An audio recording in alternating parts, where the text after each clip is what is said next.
Hey YouTube, Warbles on a lot here. Those of you who've been following my channel are fully aware of the fact that I'm really old. I'm a 1961 edition. So this is something I received when I was, I don't know, 9, 10 years old. And as you can see by the left-hand side of the page, back in 1969, spaceflight was a big thing. So I grew up as a true believer, reading stories about expeditions across the surface of the moon.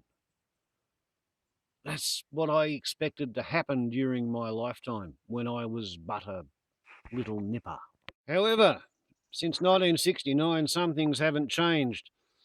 Top left of your screen, you see what used to be a Sikorsky sky crane. It's now an Ericsson sky crane.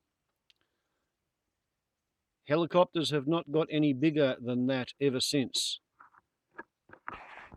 And a lot of things that I grew up believing were going to become the way of the future turned out to be bullshit. So if we look from Boy's World 1970 to Air and Space Smithsonian Magazine, September 2015, on page 46, an article commences, Space Station ER, American E's for emergency room. What happens if an astronaut in space needs surgery?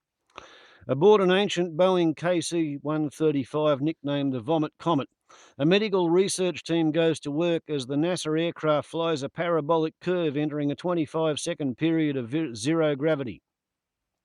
To avoid floating away, surgeon Mark R. Campbell wedges his feet beneath a bar at the base of a prototype surgical table. Atop the table lies an anaesthetised and rigidly restrained rabbit. Campbell's research subject. This test is the culmination of 6 months of planning. Campbell ignores the sensation of weightlessness as he takes a scalpel and carefully opens the rabbit's carotid artery, then pulls back to watch. Initially, Campbell sees exactly what he expects to see. In zero gravity, bright red globes of blood streak out of the wound like paintballs fired from a gun. But within seconds, the steady flow of globes diminishes and then stops while a dome of blood grows over the incision.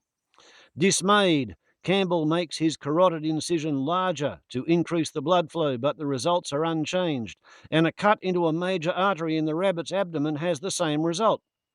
Quote, finally, we just figured out that that's the way blood acts in weightlessness, he says. It didn't act the way we thought it would, unquote.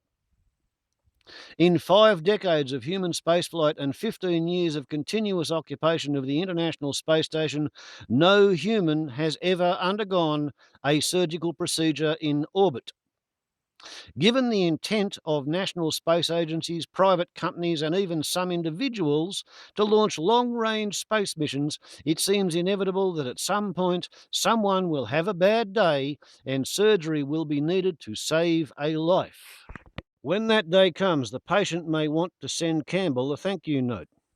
Campbell's 1991 rabbit experiment took place during the build-up for Space Station Freedom, which was to have been a gigantic outpost with a 1,200-pound X-ray-equipped module that could address almost any medical emergency. The well-stocked space emergency room was a necessity because of the space shuttle's expected launch schedule, once every 45 days. Though a patient on the ground could be brought to hospital within minutes, in space it was conceivable that for 45 days an incapacitated or badly hurt astronaut would have to suffer without support from earthbound doctors and equipment. That was a really long time, says Campbell. A retired NASA flight surgeon, Campbell is a member of the FAA's Commercial Space Transportation Advisory Committee and a practicing general surgeon in Paris, Texas, USA. Because no one was sure if surgery in zero gravity was possible, his experiment on bleeding behaviour was an early step in a new world. By the time the parabolic flights concluded in 2000, Campbell had attempted procedures ranging from simple sutures and CPR to laparoscopy while floating in brief periods of zero gravity. By that time, NASA faced the reality of far fewer shuttle launches with much more time between, and Freedom morphed into the much smaller International Space Station, and most of the planned medical capabilities were shelved. Aboard the International Space Station, the care available to permanent crew of 6 is minimal. There are ventilation devices to assist breathing, a defibrillator for heart problems, a folding patient restraint table that doubles as a transport device, an ultrasound imaging device meant for scientific research could in a pinch be used for diagnostics. The medical kit can handle relatively minor ailments but simply cannot cope with disaster. No matter the equipment, the crew may be unable to handle the situation. Even qualified doctors that fly may be too out of practice to perform. Quote, they are trained to treat someone who is choking. We have a procedure where they respond to toxic exposure. We can treat a seizure, set, or chest pain. Most of these things do not require any surgical type intervention. It's a simple procedure like putting in an airway, quote, unquote, says Terry Taddeo, NASA's current chief of space medicine. Requote, they reported something they didn't feel uncomfortable with. If they reported something we didn't feel comfortable with, we would get the people in mission control that could assist talk them through it. End quote. Rather than a sophisticated medical suite, the ISS keeps a spare Russian Soyuz capsule for use as a lifeboat, with the treatment plan being a ride home within 24 hours.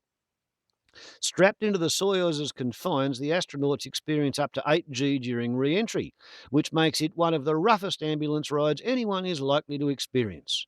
In the economics of space research, the cold fact is that any medical capability launch comes at the expense of something else. So agencies launch only as much as they feel they can get away with. Prospective astronauts are subjected to an intense selection process, and those at risk for even minor medical conditions are weeded out, minimising the chances that weighty medical equipment is needed. Quote, if we're going to orbit, that's like going on a camping trip, unquote, says Linda Plush, a nurse practitioner and co-founder of the Space Nursing Society. Quote, so I'm not going to take the kitchen sink, I'm going to look at what's common, what's likely to occur, and prepare for that, unquote. But a deep space mission, like to Mars or beyond, changes the calculations. An exploration spacecraft will end up so far away that evacuation will be all but impossible. Quote, if you have surgical capabilities, the question is where do you draw the line, unquote, asks astronaut Mike Barrett, a physician who has been on 2 ISS missions. Are you going to always have, hold that thought, what brings people to the ER on the ground? It's traumatic forces, it's falls, it's motor vehicle accidents, it's gunshot wounds and industrial accidents. In space, we don't have motor vehicles, we don't have falls because there's no gravity, we don't have gunshots.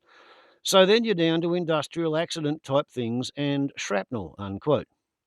But would you even want to perform a medical procedure aboard the ISS? Quote, if you sneeze, you go to the bathroom and you have bad technique, or you're eating and you're a messy eater, all that stuff goes into the atmosphere for your comrades to breathe, unquote, explains ISS veteran Barrett. Quote, and everybody sheds dead skin at a high rate in space, and that's one of the things we see a lot of in the fan filters and the filter intakes.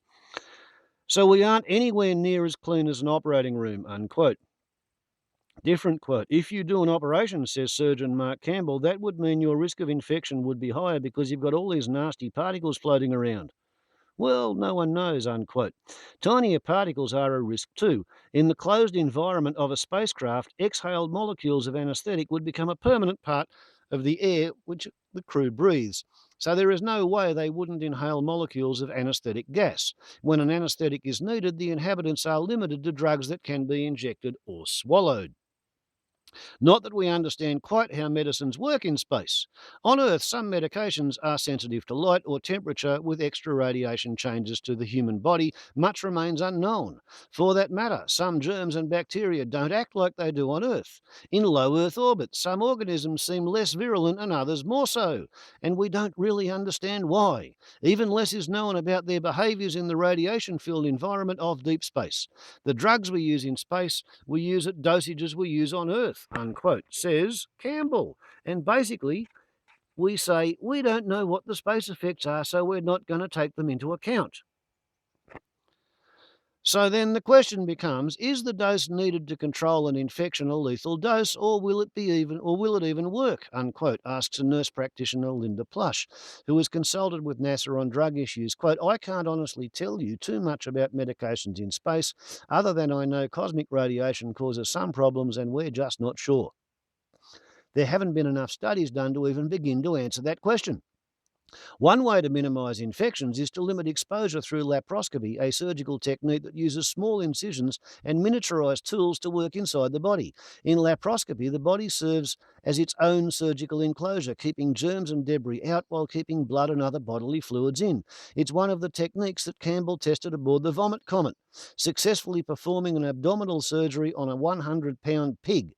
But the equipment is bulky and power hungry, and if problems develop, the surgeon must be able to carry on in traditional open surgical techniques.